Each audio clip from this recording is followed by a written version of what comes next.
Estoy intentando hacer este vídeo porque me ha ocurrido esta mañana una cosa muy curiosa. Estamos hoy celebrando la fiesta de San Juan Pablo II.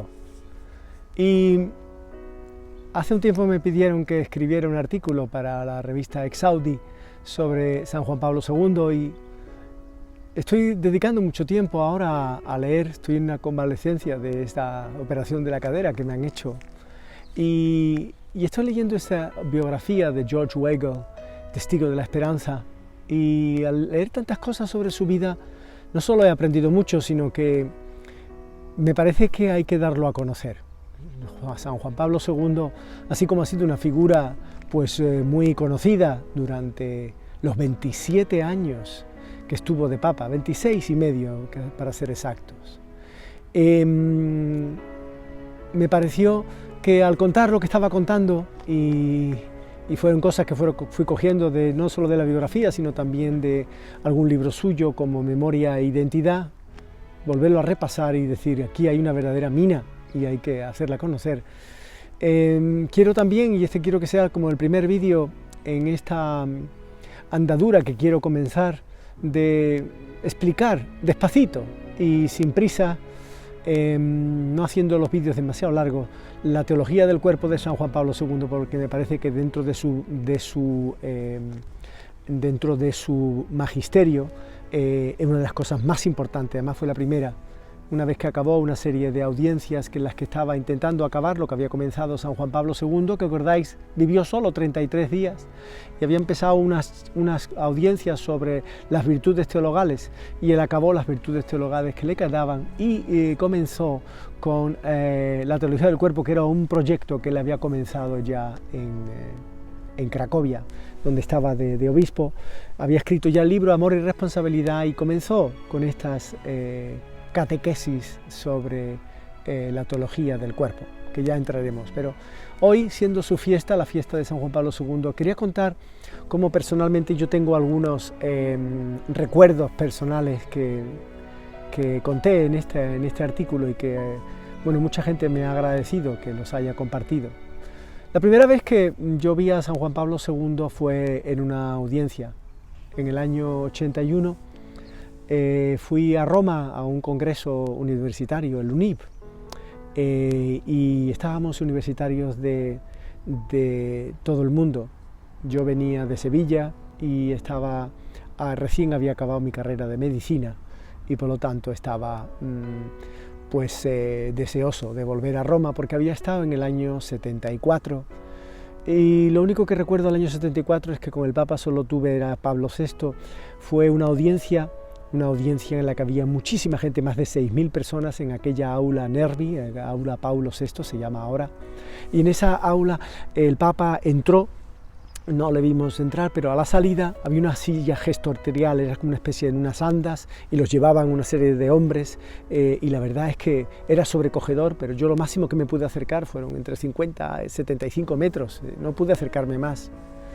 Y esto era el año 74, y unos años después, el año 81, yo voy a Roma, vamos a la audiencia con el Papa San Juan Pablo II, y no solo fue que pudimos verle, no solo fue que pudimos acercarnos, es que pudimos, hasta con las manos, haciendo barbaridades, porque verdaderamente no sé cómo no le hicimos daño, llegamos a tocarlo, él iba pasando por las manos y no sé cómo no le hicimos daño, porque todo el mundo quería agarrarle, todo el mundo quería algo con él, pero el Papa verdaderamente se entregaba, pasó por el pasillo central y toda la gente joven allí intentando, gritándole, Juan Pablo II, te quiere todo el mundo, y tantas otras cosas. Y esa fue la primera vez y me llamó la atención de poder estar tan cerca de un personaje como era el Papa.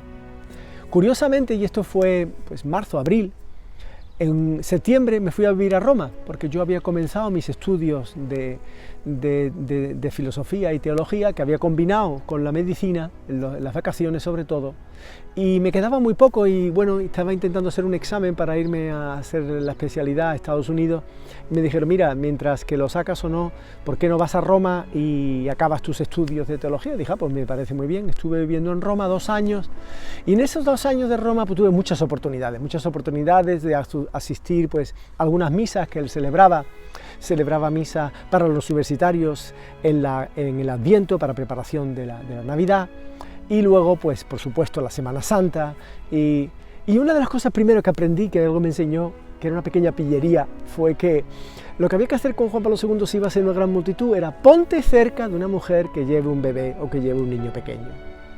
Ineludiblemente era fantástico porque siempre él hacía el poder para acercarse y saludar a esa madre, o sea que si estabas cerca tenías una gran oportunidad, y muchas veces tuve la oportunidad de estar bastante cerca de él, no tuve oportunidad de decirle nada, ni de hablar, ni nada.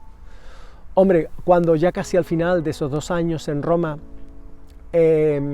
pues yo, claro, una vez que acabé los estudios de teología, pues sabía que podía ser sacerdote, y no es que lo había yo rechazado la medicina me encanta y me sigue encantando, pero me pareció que el Señor también me llamaba por ahí y estaba dispuesto pues a ser sacerdote, ya lo había manifestado y me dijeron, mira, ya has acabado los estudios, ya tienes toda la preparación necesaria, no sé si quieres ordenarte sacerdote. Y yo dije, bueno, pues sí, me gustaría ordenarme sacerdote. Y bueno, pues mira, la cosa es que va a haber una ordenación sacerdotal, va a ser el 12 de junio, va a ser en la Basílica de San Pedro y el oficiante va a ser Juan Pablo II.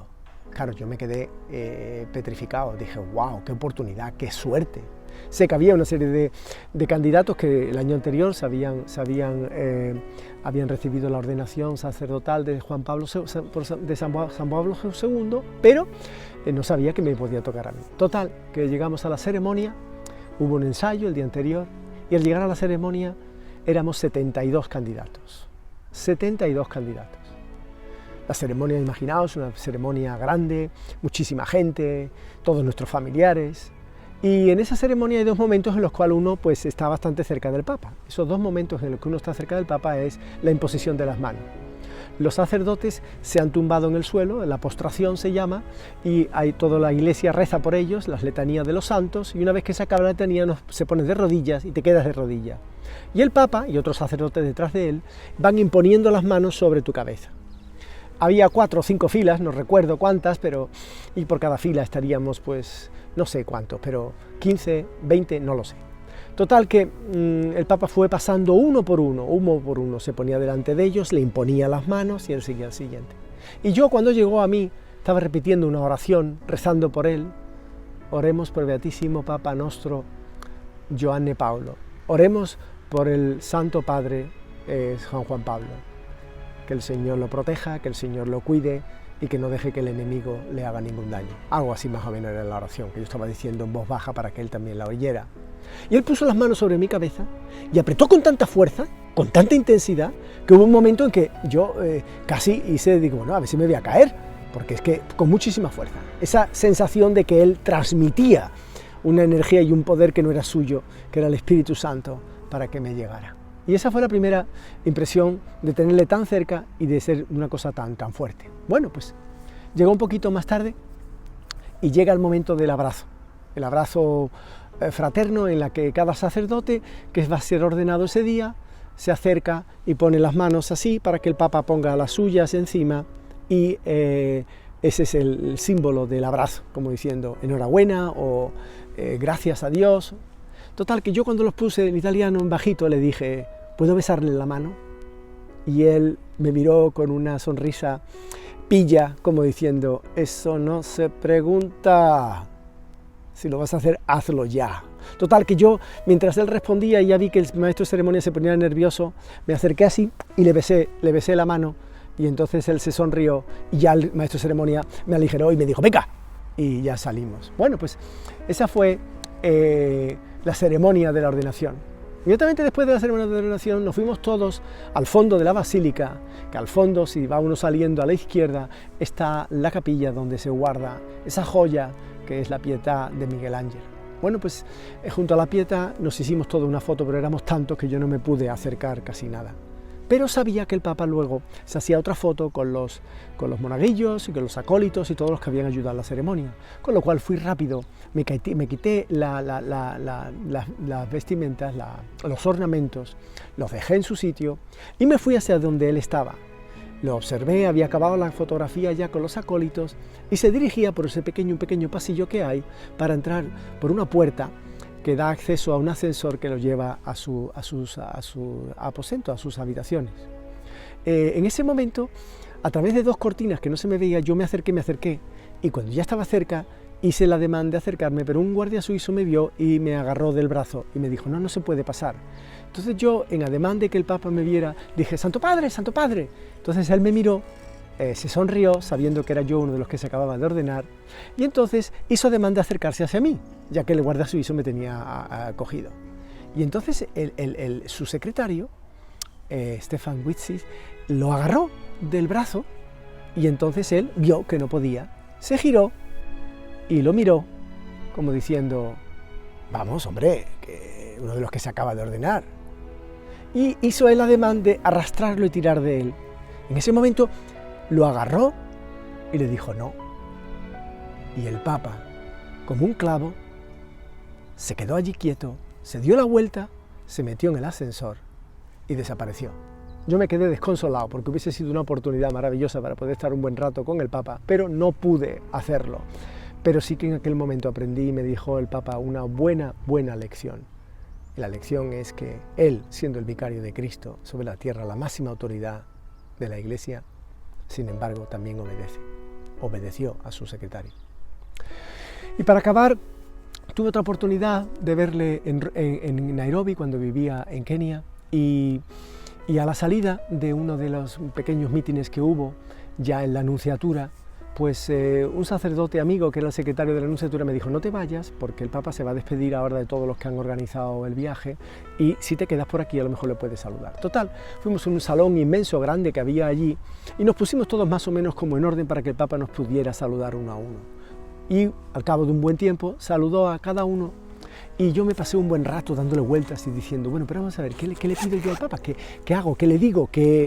Y ni corto ni perezoso, cuando se fue acercando, cada uno le contaba una historia o cada uno le decía algo y yo pensé, saqué un bolígrafo y dije, pues yo tengo que sacar algo, quiero tener algo de un recuerdo para tener de San Juan Pablo II.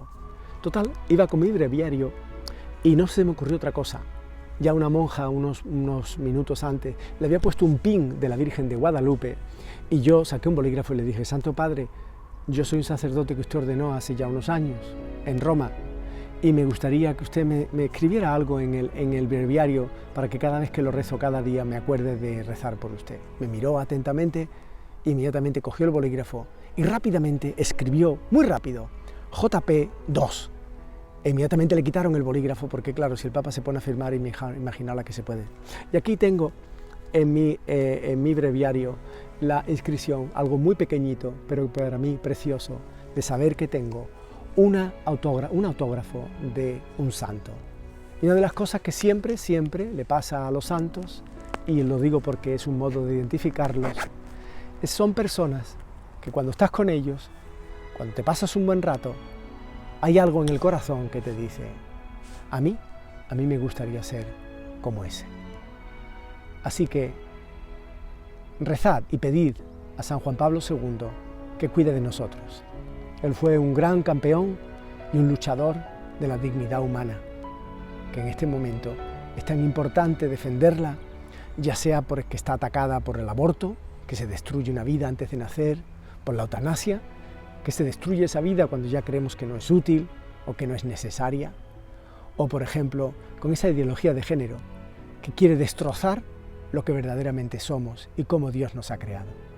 Él es el creador y por lo tanto Él es quien tiene el poder para decirnos qué es lo que está bien y qué es lo que está mal. Cuando somos nosotros los que decidimos lo que está bien y lo que está mal y lo hacemos a nuestro antojo, siempre acabamos en la cultura de la muerte.